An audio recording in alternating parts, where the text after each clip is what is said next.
پیچیدہ جو ابحاث ہیں، گفتگویں ہیں، ان میں بڑھ چڑھ کے سینہ تان کے میرا عقیدہ یہ ہے، میرا نظریہ یہ ہے، تو دا جہنم میں، تیرا عقیدہ جائے جہنم میں۔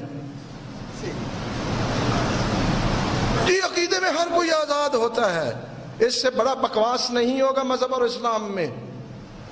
اگر ہر بندہ عقیدے میں آزاد ہے تو اسلام یہاں اچار بیچنے آیا ہے؟ آپ بھی عقیدے میں آزاد، میں بھی عقیدے میں آزاد، تو اسلام کیا کرنے آیا ہے؟ کوئی شخص عقیدے میں آزاد نہیں ہے، اسے وہ عقیدہ ماننا پڑے گا جو اسلام اور مذہب نے عقیدہ دیا ہے۔ اگر عقیدے میں ہر شخص آزاد ہے تو پھر یہ قرآنی تعلیمات ائمہ اہل بیت علیہم السلام نے اتنی جو تعلیمات دی ہیں کس لیے دی ہیں؟ اتنی جو مصیبتیں اٹھائی ہیں کس لیے اٹھائی ہیں؟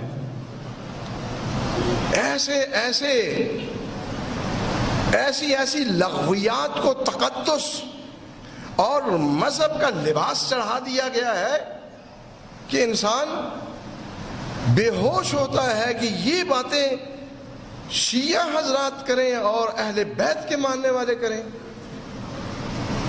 اگر ہر بندہ عقیدے میں آزاد ہے تو سید شاہ عبد العظیم حسنی معصوم کی خدمت میں جا کے اپنا عقیدہ کیوں پیش کرتا ہے؟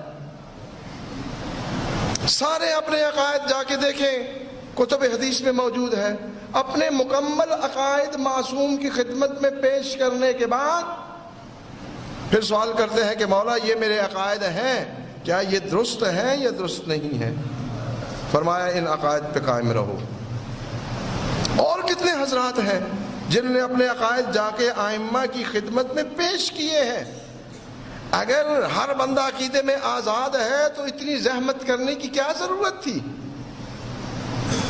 کوئی شخص عقیدے میں آزاد نہیں ہے، اور میرا شخصی عقیدہ کسی کے لیے حجت نہیں ہے۔ نہ اسلام میرے شخصی عقیدے کو مانتا ہے اور نہ اس کو پھیلانے کی اجازت ہے کہ میں یہ عقیدہ رکھتا ہوں۔ تو نبی ہے، تو امام ہے، تو خدا ہے کہ تیرا یہ عقیدہ ہے؟ تو کیا ہے؟ جاہل مطلق ہے، تیرے عقیدے کو تو شیطان ہی مان سکتا ہے۔ اور پھر جب کسی عقیدے کو اسلام سے منسوب کیا جاتا ہے، اس کے لیے بنیادی شرط یہ ہے کہ اسلامی ادلہ سے اس کے لیے دلیل لانی پڑتی ہے، اور عقائد میں کوئی ایک واقعہ، کوئی ایک حدیث یہ کبھی بھی عقیدے کی دلیل نہیں بن سکتی۔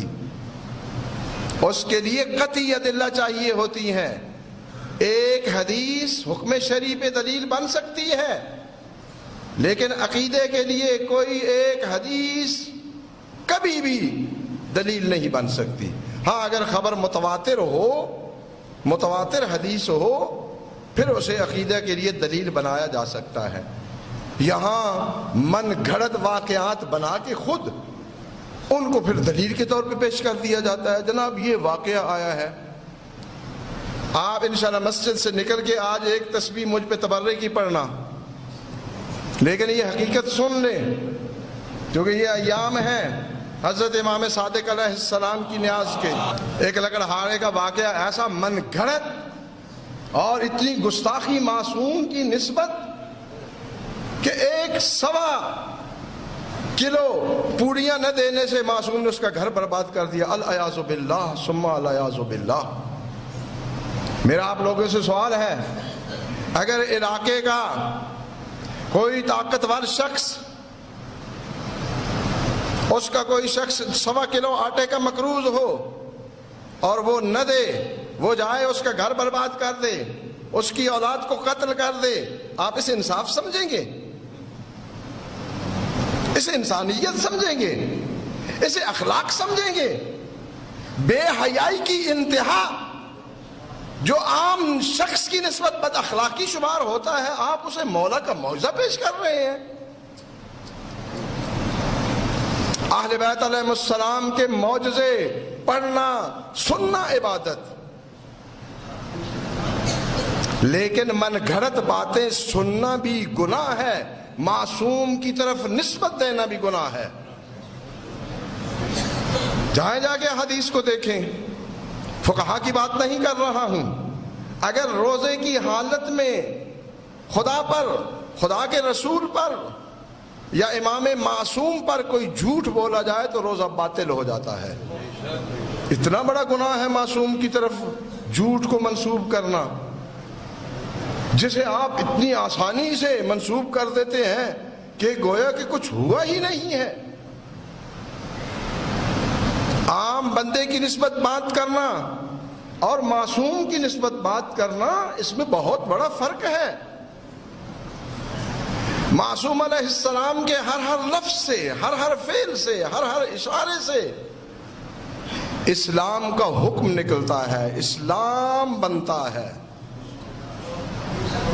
عام شخص کے افعال سے اسلام نہیں بنتا.